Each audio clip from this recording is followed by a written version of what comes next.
Bonjour et bienvenue à l'Innovation décryptée, l'émission du campus cyber qui éclaire sur les enjeux futurs.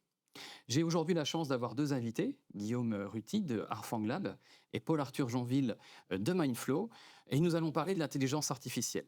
L'intelligence artificielle, elle est sur toutes les lèvres.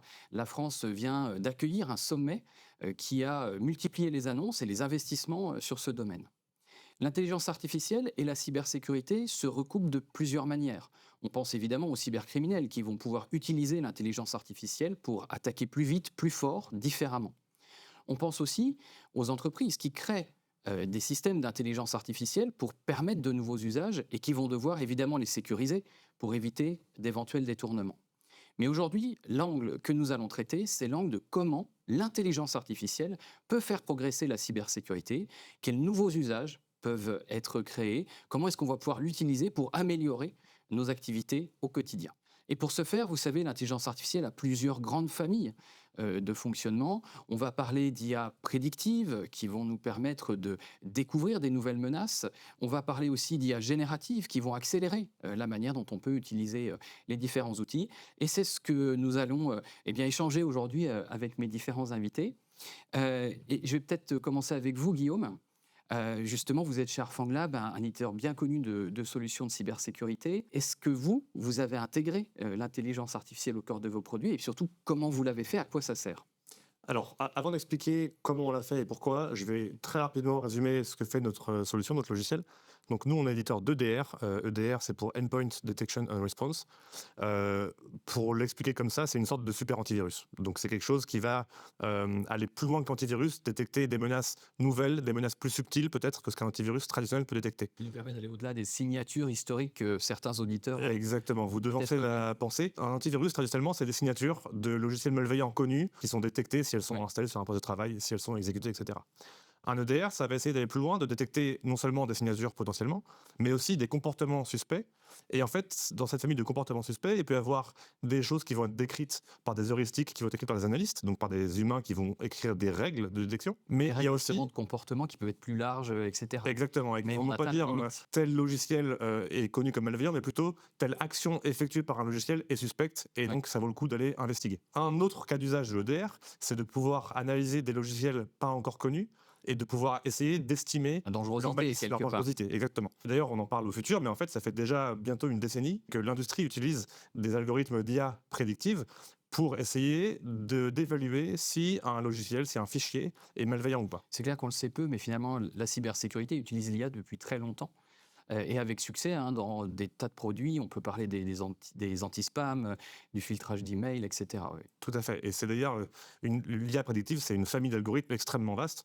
Certains qui sont très simples et qui existent théoriquement depuis très très longtemps maintenant. Certains autres qui sont plus avancés. On parle de deep learning, de machine learning, etc.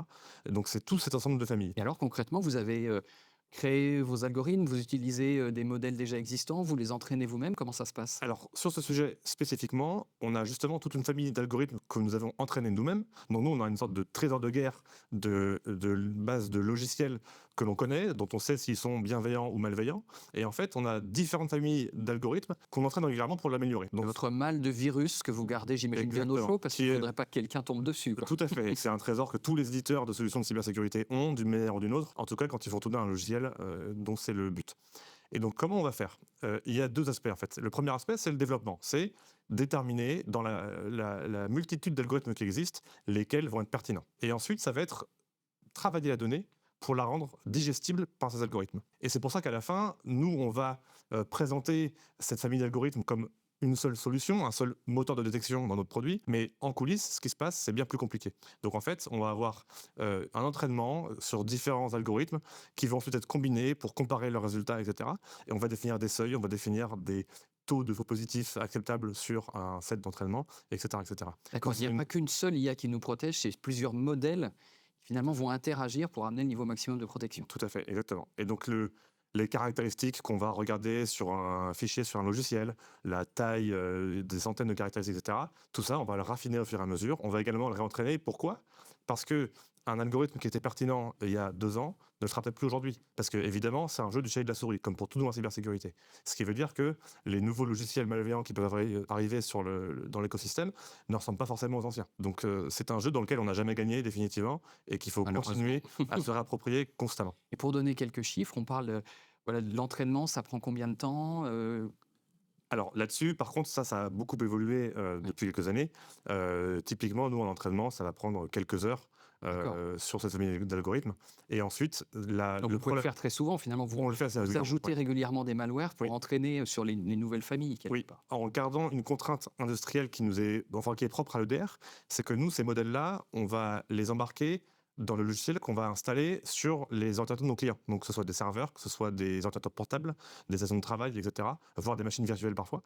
Donc, nous, on a une contrainte ensuite, ces algorithmes, une fois entraînés, de les packager, de les rendre petits et super efficaces, parce qu'on les fait tourner sur les devices de nos clients, et de pouvoir ensuite les distribuer et les mettre à jour. Oui. Donc, ce qui nous ralentit, en fait, paradoxalement, dans ce process, c'est même pas tellement la partie entraînement, c'est la partie repackaging et distribution. D'accord. de ces Réduction de modèles. la taille, optimisation de l'efficacité.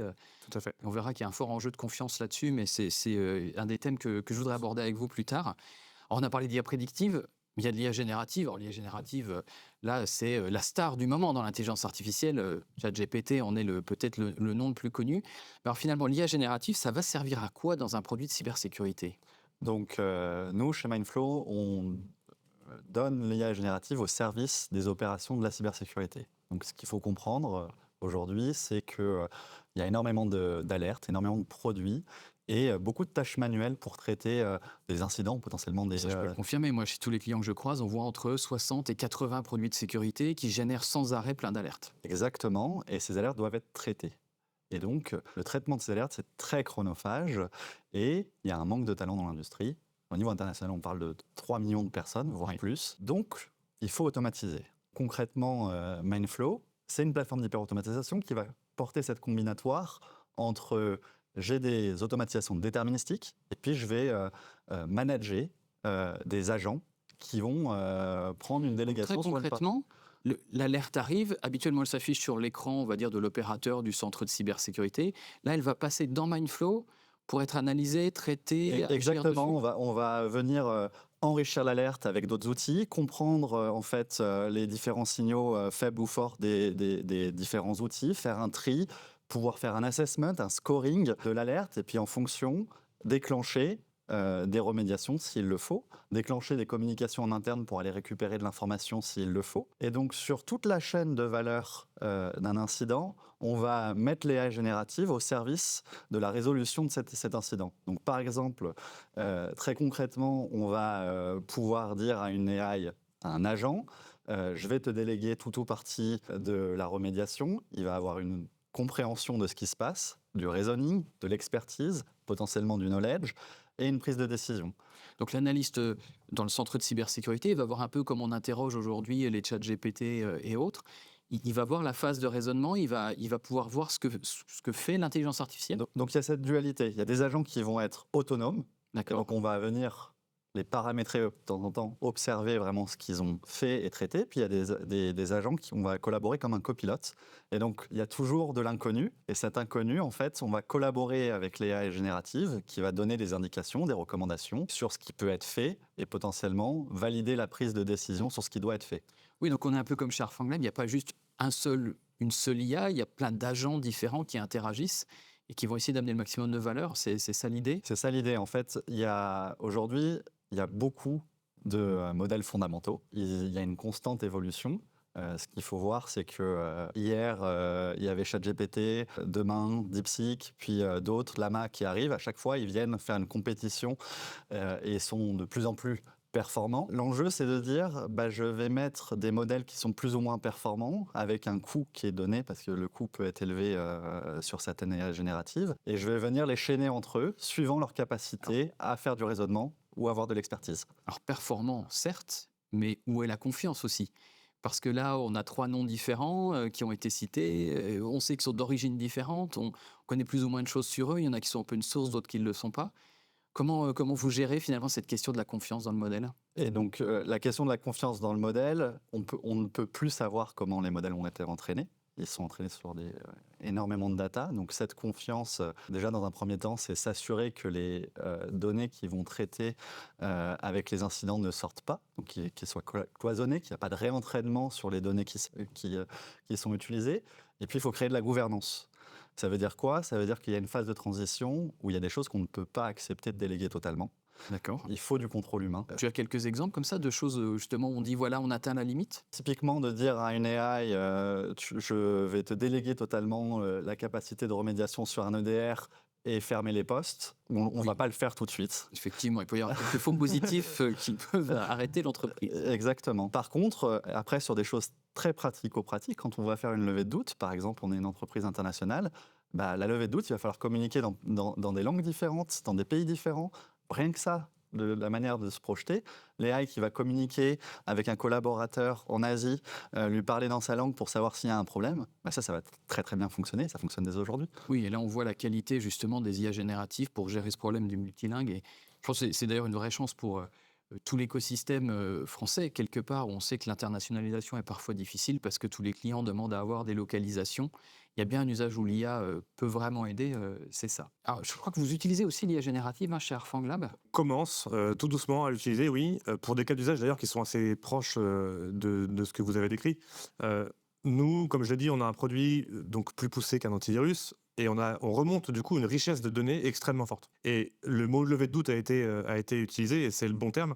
Quand on remonte des alertes, l'analyste va souvent vouloir comprendre ce qui se passe. C'est son métier. Ouais. Sauf que naviguer dans une mer de données extrêmement complexes, pour un analyste, même pour un analyste expérimenté, c'est pas facile. Il faut aller à plein d'endroits dans l'interface utilisateur pour retrouver laquelle donnée était pertinente ici. Et donc, nous, le premier cas d'usage qu'on voit qui est extrêmement simple, c'est juste de l'aider et de l'accompagner. C'est que lui nous demande par interface, par un chatbot, en fait, ce qu'il cherche et qu'on lui donne la donnée déjà contextualisée, déjà filtrée, etc. Donc, il y a un premier cas d'usage qui est juste gagner du temps sur des opérations quotidiennes qui en prennent beaucoup. Ça permet presque d'éviter les formations produits à apprendre ou cliquer dans l'interface, etc. Ça va jusque là? Ça résout pas mal de problèmes, enfin de difficultés, pas de problèmes, mais de difficultés d'expérience utilisateur. Ouais. Et le cas d'usage ensuite qu'on va vouloir commencer à privilégier, c'est un peu la suite, c'est de commencer à améliorer l'interprétation, la contextualisation de données pour ne plus être juste un outil d'aide à la navigation, mais carrément faire des recommandations effectivement, de remédiation, d'analyse, etc.